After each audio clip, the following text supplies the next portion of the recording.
Szia Viki, nagyon örülünk, hogy itt lehetünk veled ma, és most azért jöttünk, hogy egy kicsit kifaggassuk, szóval mesélj, miért pont Mohács?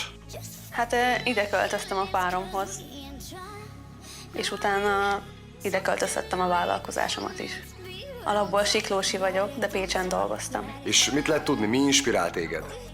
Igazából bármi inspirálhat, mert mindig azt nézem, hogy mi az, ami kreatív, és mi az, amiből tudok ötleteket meríteni.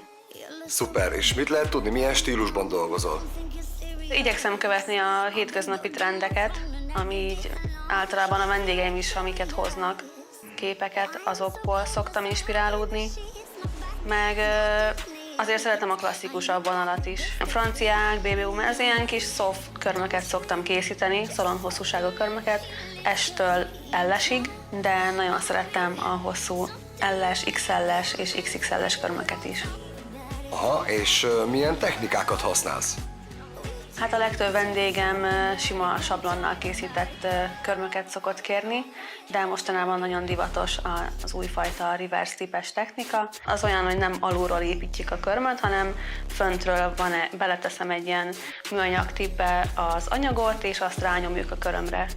Majd a tipet eltávolítom, és az anyag marad a körmön. Esetleg lehet tudni, hogy milyen távolabbi terveid vannak?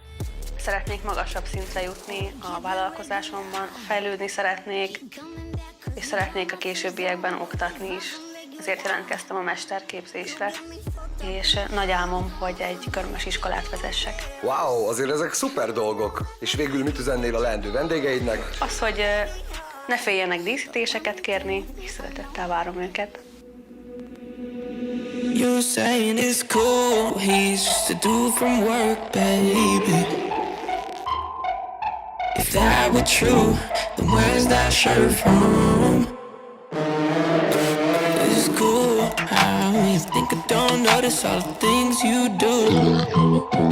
Wonder why I stayed